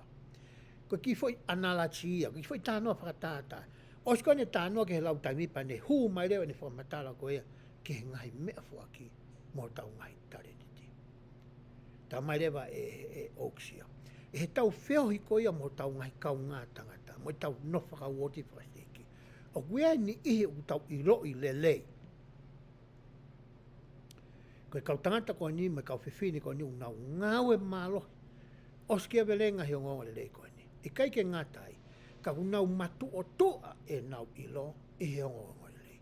O whakawai a ilo o kunau mau i he ngai wholafola, tohi whakahino o whakangai sias ko ni, mo rea o whai kau palopita. Ko ni ihia o whai ki ai a kumitoko ni. He aku i kai koe talanoa mo tari muna o mai ki ho whehui, ko ha whanango talanoa me hatake. Pe koe whakamahalo, pe koe palafu. Koe talanoa mo tari te nau atu, o ku whakawae ia i he otua. Tamain e oksia. Au kai ke kovia. Tua te watata koe ni. Tau sio ki hataha. Koe tamau tatau pe mo koe mo au e tau moi whakahau mea ngai tau ngau whai. O halpe kuia pa sen kau mātua. Pe uia tokon pisop. Pe uia pisop. O ku hangere vai nia. O koe tampe na uia koe kia kune o si iro e ia. A mea ko tope. Hange kai ke loto ia ke hau o kore tokoni ki hani ike. Hane whihui ki hani ike ha mea koe ke neanga ilo. Tokua. Na angari mau lalo ai tuunga mo e lakanga me whatongia oku iai. Pea whakamahalo re vai a whakangari pea peheku ne iloi. Ka wiki ne iloi e. Tamai oksio, puai peho ngai kau ngā tangata. Mamai. Te ke lava, ke kumi hato koni. Mea natu hoka te ne lau. Pene lau. Oku nau whai whenga ke mui ki he otua. Kai i kai he ngahi whakamatala hala, pe koe ngahi whakakaukau mau online he interneti. Mau he Facebook, mau he YouTube, mau he Google, a ngahi whakamatala ko ia. He o ta oksia. I ahon, tāne nei ke mai tuwha tareniti mo ngahi me ofa whakalau maari.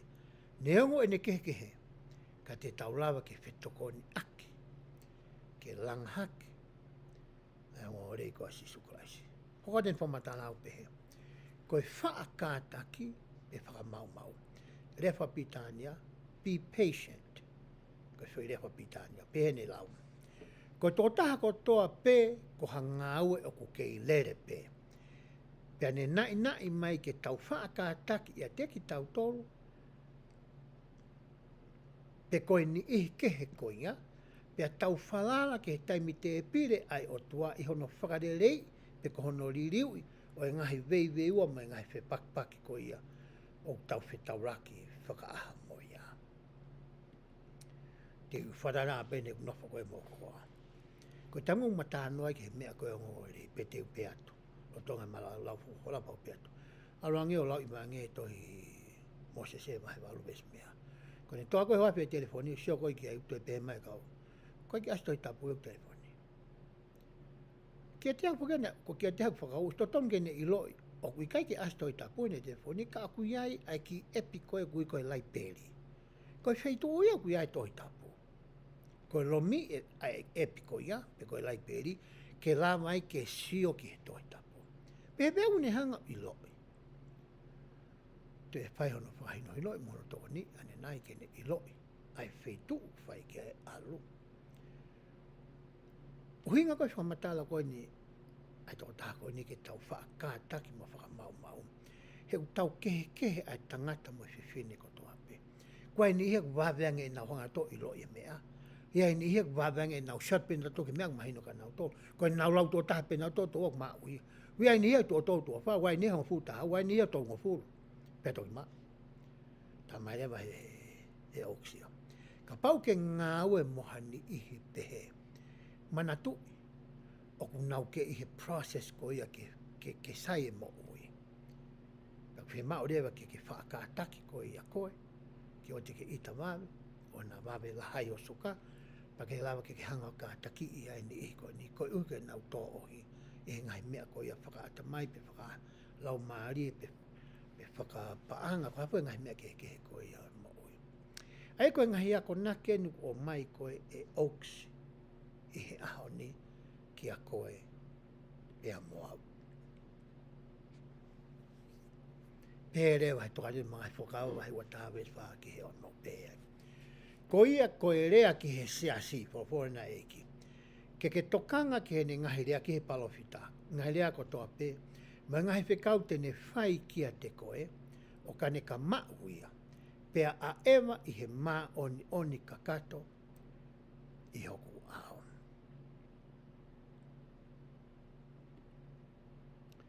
Whatonga mai ki ka koe mai ahoni.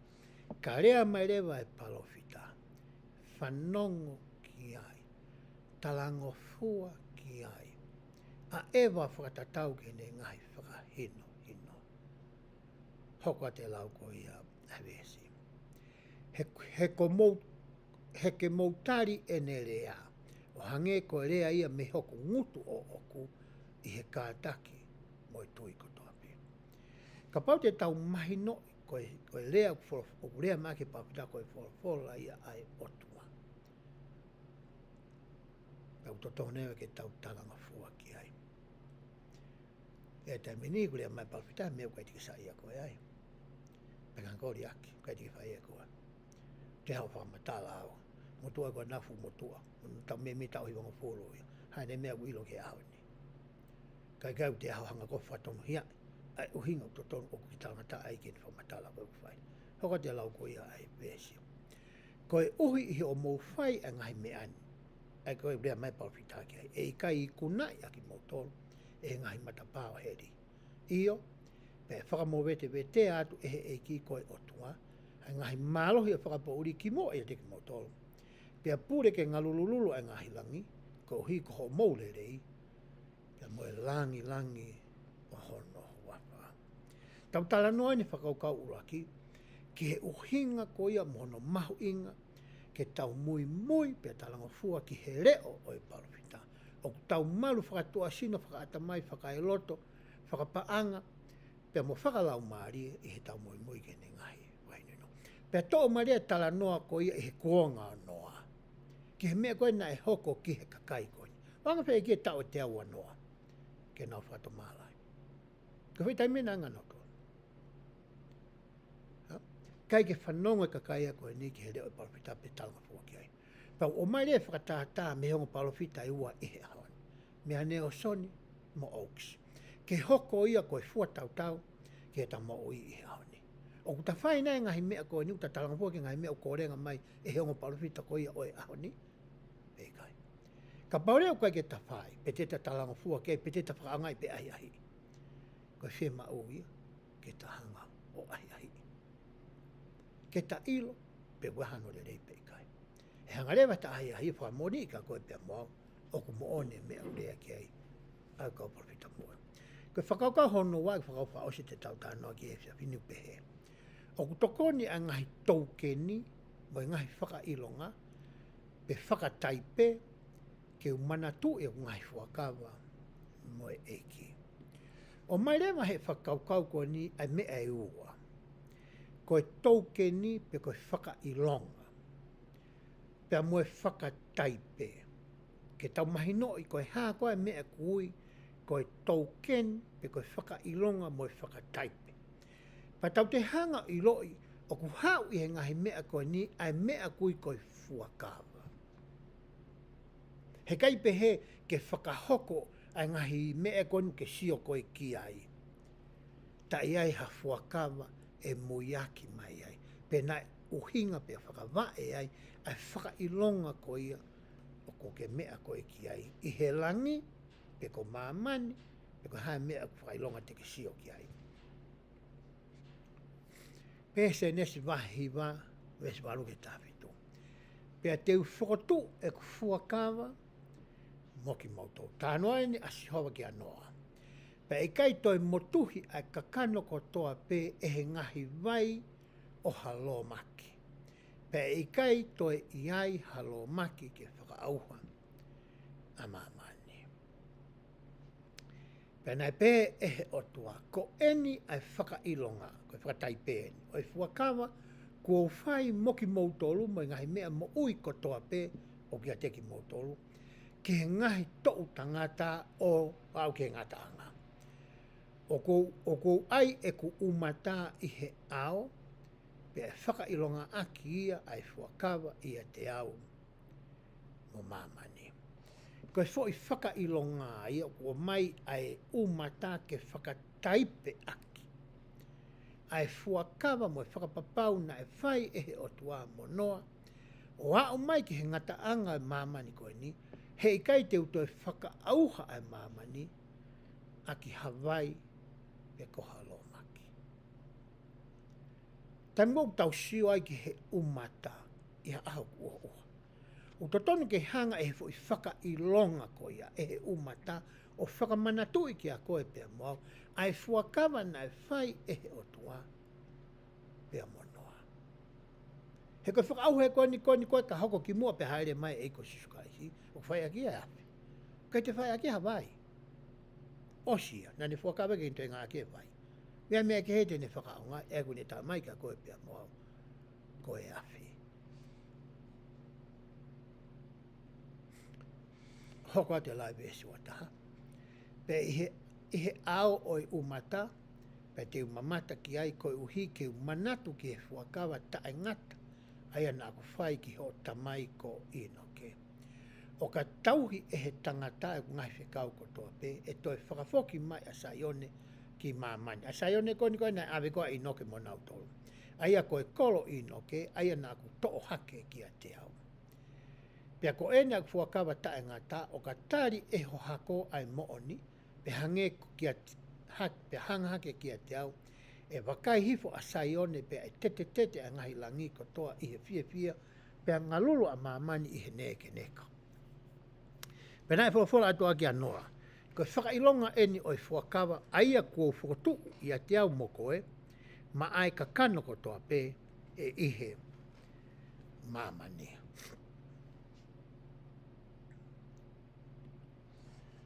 Ko i fuakawa ia na whai e he otua pe sihova pe monoa. Hiri ko ia lomaki. Pea maire whakailonga ko ni, ke whakamanatu i ki he loto o e kakai he kuonga ko ia. Ma te whoki hiri fia, ko whanau tala noa ki he lomaki. Hao pe whoki a noa mono mari, mono whohai tolu mono ngai mari. Ko ia pe. Kana nau whanau tala noa nau tohe po i historia ko ni. Kana hanga i ki o palomesi ange, he kai teni te whakahoko ai mea tatau. Te tausio rewa ki hangai whakailonga i he kuonga ki mua, te tausio ki hangai whakailonga i he haon. Sai ku atu e ka mumo e umata, he kai ke uto e lawe au ki he umata na tau tātou ki ai. Te ulawe ki he ka mumo. E taimi koe a kuonga e palaha me, na tutuuni e sihova ka teki nau tau. I he fuakawa na e whai e he otua mo e palaha me. Ke whakamanatua ki he loto, mo e whakaukau mo e atamai mo e laumari, ai fuakawa koe ni, na tutuuni ke kamu, a tamusi tangata katoa pe, i whanawa Islandi. koe whamanatu, tau tānone mea koe kuahiri. Tau sio rewa, koe hā rewa whainga whakailonga ia, moa whakataipe ihe. Aha. Te uto'o mai o wau ko ia o e papi taiso. Pehea, koe papi taiso, mohono whakataipe. Ta koe papi taiso, pe koe o wau ko ia, o kunehanga ia o mai koe whakataipe ia o ha mea o kutoe loloto ange, pe maa o longa ange. Ka pau te tau wakai pe ke papi taiso, o ngata pe i he mereu ko he vai pe aluak pa tau o mai. O kui kai ke loloto e tau sioke iloi ai momona, pe a moe mahu inga ko ia o e papi taiso. E hane whai maki sio TV mo e hoa. Pe wai ki tama hiki pāpela, o ki tama au tutu e pehanga peko au. Pe whaare ki tama koe ni tokua ke ngai whariwha masi no. O na hangi une whakapuri koe tama whakamaa ia e whaare. Pe alatu ke kau tama koe ni usino lelei pāpela. Pe nau hanga hangu nau sio lalo ki he tama. Pe he tokua ke lawa hiki, ai mamafa koe ia mea hiki kunau hiki. No hama tau lawa noa pe masia koe ni o hiki. Ka pe mai hoa ka te au. Ka fua ho sio, e hiki pāpela koe, ko hiki pāpela pe. Ko tanga te ke loto pe ki whamatala i ka koe uhinga eku sio, pe i kai. Ta mai hoa ia, ko tanga sigi hei. Ko hinga ko sio i ai wako e mea koe ni, ke oua na aku sio lalo ki hata, ko uhi ko hono whotunga. Ko mea unang whamamawhai koe ki oku loto. O koe ke sio ko hinga koe hae lahe mamafa mea kunau hiki.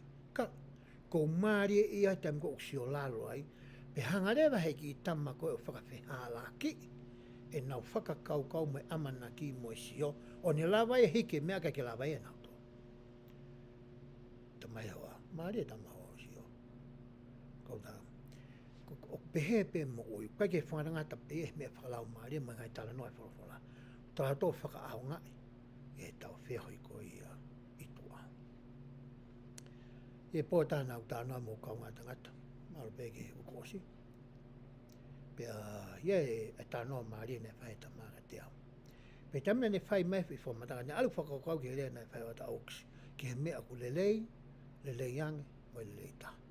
Ko e whai isi upe, ko e whai mea kona matala noa e mawai, o tai whai whakakau o ku lelei. Hanga he ho kaunga tangata ko ni o ri mai whi whakakau ia o ku lelei ta. Pau whoki mai ki apini, pau whakakaukau ki he pau whoki mai, whakaukau ki he ahata, pa matala noa ahata pau whakamāloa ki o kaunga tangata koe ni. Māloa mua hoa ko i au ki he reson mauinga ko i a ane po. Mane ho vare, tangata koe mai, ko hako mea na ki ako mea au. Haune whakata mai ki ako koe mea lelei mea au. Pau hanga whamatala i ki ai. Uhinga, nei kai ki o ko wako he kumoe ki o te usio ki hataha o ku matala noa pe usio lalo ki ai. Ko ngā ke whakawhiwhui whake eke e pe mea te wako me he tō taha. Ko ia. Papi tai so pe, koe papi tai so ka whailonga ia ki he o tua kau angelo mo he wani o ko ke tukulolo ki he whinangalo e o tua. Koe hangare wani koe whafonga i he ngai mea koe ni, ngā whakataipe mea koe ni. Taimi ko whakamereu koe ko he vai. Ki arifu ki lalo, papapau he ka witnessi. Mea ko toa peho si no puri ki lalo. Ona te asa whafuru i ulu. Mea ko toa peho puri ki lalo. Ko mea ni ne hanga ia whakafonga i e. Uraki. Whakamereu koe he vai. Kono whakataipe ia o e mate mo e tanu o e sino motunga mo e wha ere i whakalau maarie ki ha mo ui whao ia kalaisi. Iau kau ngā tangata tahana e tok papini pe, koe ki fu maha peko o sena tau e whiha me iai. Pena e whae ta mai tāna o maruka te au. Sinaua, taimi koe na whakameolo ku ia iau o ku tanu ai ke pūri, a tahi whisi motua. Kai taimi koe na ku makape hakei me he vai, koe tahi whisi whao ia siso kaisi. Nā whakatomo no hanga he toko taha papi uri ko ni o i loi.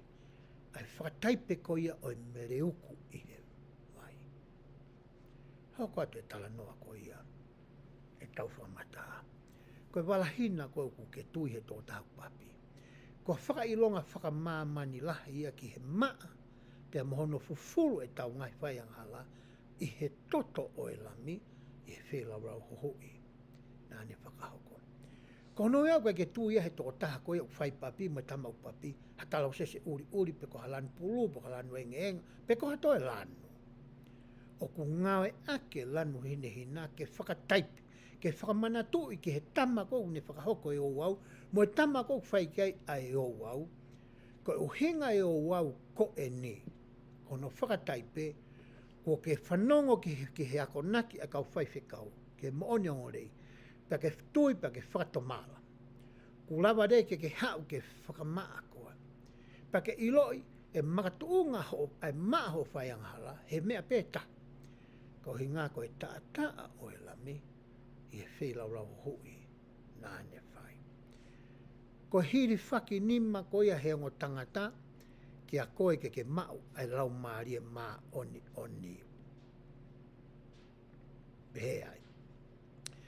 Whakataipe a hono ma o e lau maaria mā oni, ko ha whakailonga ia o e fuakawa, e maha o e otua, mo e tokotaha, na e papi taiso. Ko hinga u hirea he ngotama hona ni mā ki a koe pe toa pe toi lahi anu. Nau hanga lewa e nau tolu o fuaki atu ki a te koe, ai lau maaria mā oni. Ko e oa wani hono hoko taho ki ai koe sākala me niti. Pehe ai. O ko ngā ke eiki a ngahi toukeni, mai ngahi whakailonga ke a koi mai, iai kia teki tau tolu, a ene ngahi te whitoi mooni, malu i a ngahi mea top tapu, mi hono lau i kovi i, te whakaha mai ai ha ngahi te whitoi mooni, oku loloto ange, kia teki tau tolu, kia teki nau tōku na wongongo fua, whakalau maari e. Nei hoke whihui nei whaange kau apostolo ki a Sisu Christa mina ni he nei. Koe hae mea ke ngau e ke tala noa whakatata. Ko ha mea koe te ke tala mai hanga tonu ai pe koe mea ke tokanga ki ai. Kai toi whakafoupa pe o mai e tā noa whakatata. Kono hinga nu tau lau koe ki hani. O toki mahino pe ki ani ihu nau mateu, ke nau toku nau osi mateu teu whakalau maari. Pea kua koe mai ngai tā noa whakatata ngai whailongo ne ngai te whitoi moani. Pea lava ke oua iloi e he mata oki nau tolu kai ke nau lava iloi hono o hinga, ke nau tau kae mo rea koe mo lau i ko vi e ngahi, whakailonga me ngahi o wau koe ia. Ko hinga e tala noa koe whi konga nā kula watu. Mea nuho koe ni. Sākala meniti. O kuhanga e saka meniti o whamanatu i mau pē, ka teki tau tō e wike katoa, ke tau manatu i mau pē, a Sisu Kai. Whai whaka weekend. Hanga rewa he whakaukau koe no mai ai whamanatu o tau whai, koe mā koe paki. Koe whakatai pēa ki he sino o e whakamoui mo e wheilaurau aki hono sino, na e pēpa stena oks. O ko kehe whanki i me i mā, pēr tau taha to o ia, he o ko kehe a ngahi mea au whia mau, ke tau whakatomala me ai. Whakatai pē mā ki he sino o e whakamoi. Pe hangarea kau tamako ni o mau e mā paki, o hange ko hono mau i hono sino i he kolosi. Pe mau whai mea koe no takitaha mawaha ki i konga mana, whai te whaanga furu, ia ki i ture e ta. Pe pē o koe mai koe ka koe ko to'o koe ki me i mā koe ke to'o. O ko nehangai o whakafofongai. Ngai whaingata ia koe ku ke efi horo. Ana naka ratu moi ki apsiasi. Ana ke hoko ia koe wike koe ia. Ko whamatala ina whai koe oks. Hoko te tala noa. Koe vai en. Whakatai pē ke he taa na eri rinko hiko tau ngahi angala mai noa fua pē io. Ko konga nena kumari e tu penu hina. Ai ufi a koe sakala meniti pē ai. O tawakai ki ai koe whakamanatu o e te rio o e whakamaui, pe taimi o whatatala ai ai tupe nuka e tāpua ki e saka ameniti, koe whakamanatu ia ki hene toituku. Hanga he kau e lo ne o teu ai māmo e vai pia ufi aki, ai tupe nu hine koe ni. Hanga e koe whakamanatu e ka koe pia muau, ka pau koe mā, ko hono sinoi, koe vai kono tātaha aio. Koe tai mena e te rio ai e ko Sisu Kraisi. I hono tatala koe tupe nuka whakahoko e tāpuaki. O whamanatu ia ke te koe pe mau na e toi tu ei ko sis koe oku ne mo ui. I hene toi tu koe ia, pe oku ne kei mo ui pe wau ki he ahon. Koe ka meni ende tau tānoa ki ai. Koe whamanatu whakatu o sino whakaaho e ngai whakawa mol malu na whakahoko he tempare. He kai ke uto e la veau ki he ka meni, ke si ilo ko hono o hinga, au ke mea mai pe koe ki he saati, te ke la peo mai no mea. Ko mea ni hoko koe ngai whakailonga, pe koe touke ni mai hingoa koe ia i he te mi pare.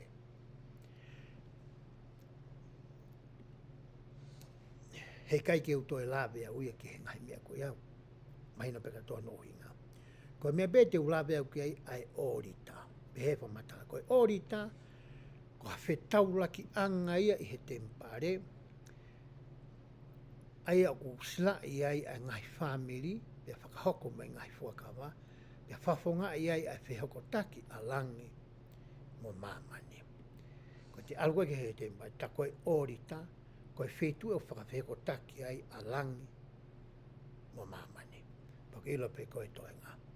Te hoko a te whamata, o ki whoroa e o ki wawe tau taimi. Koe ngahi fuakawa ene. Ma tui na kulawe e nei, i he ngahi iou au, pe koe ngahi whakailonga, o uhinga i whamanatu i kia koe pe mau, wai ngahi fuakawa, nā ta whakahoko, pe moe otua. Ai te utala noa peke ngahi fuakawa, pa te upeu tau whiunga, i he whia whiuni. Ngahi fuakawa ene. Koe taimo papitaiso ai koe, koe ngahi fuakawa ni ke whakahoko. Uraki. Te ke to'o kia te koe e huafa o sisu kalaisi. Ua. Te ke manatma o pe kia te mo tau ene ngahi whikau tolo. Te ke fua ngahi ka venga whainga taa. Ngahi whainga taa ai ni eke he. Te ke tangi whakataha mo ki nau tolo o tangi. E whakawhia maaria ki nau tolo whia mau. Ai whakawhia maaria. Hoko. Te ke hoko koe whakamooni ki he o tua. He taimi kotoa pe. Pe e petu kotoa pe. Koe fua kawa e ke whai moe o tua. He taimi ko ke papitaiso ai. Tala mai rewa he reso ni ka tau tori ahon. Koe tāpua ke me palomese o tua. O kone o atu ma au ka pau te ke tauhia fuakawa koe ni. Uraki. Te whamore more i hao ngahi angala ua. E hoko e lau maarie maono ni ko taka ua. Tolo. Ko whakatau koe e o tua. Peke ke kau i he uraki toi tu. Wha, koe palomese. Oe mo ui taingata. I he o wau pe koe toukeni, pe koe whakailonga koe ni, na tau tala noa ki ai, o ku iai ngahi whakawa koe ni, i he o wau o e papitaiso. Hoko, koe entau meniti. Koe entau meniti, o ku iai fo i lao kehe nima, whi mau ke tau talanga fua ki ai. Koe lao e talanga fua, koe lao o e whi lau lau, koe lao ko ia o i ongonga rerei, koe lao o i anga maa, pia moe lao koe whakatapui. Koe ngahi fuakawa o tau whai ai, i he ngahi lao koe ni, ke tau talanga fuaki ai. O kuia i rewa pia mohono palomese o nai. Tā mai palomesia, tene tāpu kina koe ai malohi whakalangi. Io, o rahiangi a ho. Ho ilo whikau aki mone ngahi tau mua, ma whainga maaria ke mau o hake ki. Sila i he tempare.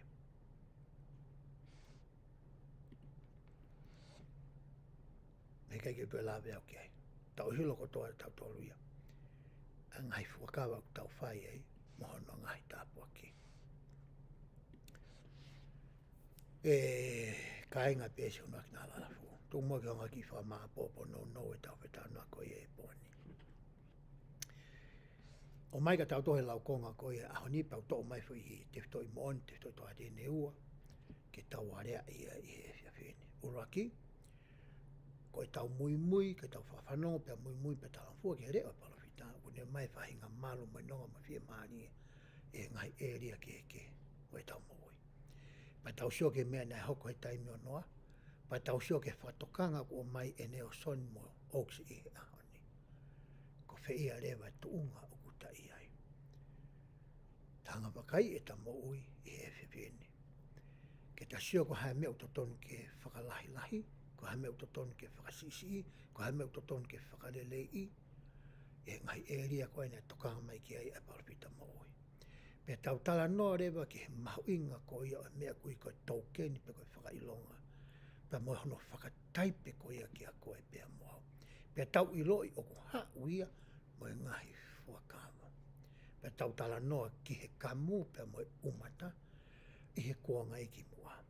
Pe tau whoki mai rewa lawe ki he ngahi taukeni, mo e ngahi whakailonga, mo e ngahi whakataipe, mo e ngahi fuakawa, o kuta whakahoko e taua i he ahoni. O ku mahuinga maaria nei ki he ta whakakaukau e ngai taukeni mai ngai whakailonga mai ngai whakataipi koe ni. O ku ta whakakaukau ki ai, ke hoko e koe whakamanatu ki a koe pia moau, ke ta manatu i a whuakawa koe koe ta whai, mo e hala whanonga hala whuakawa koe ta whanonga ai. Koe ngai whakaukau e o whotu atu i he whiawhini. O whape to koni ai ki i whakaukau e ua koe ni, ki a koe pia moau. E ta whenga koe ke ta hanga o hiki hake e ta moui o kai ngata pe ia tau ki hata hoa pe a moe whanau mohani ike o ta whiohi moe pa ta mili uma mo ia i he ta whanonga i he materia koe ni i he wafa sisu klaisi.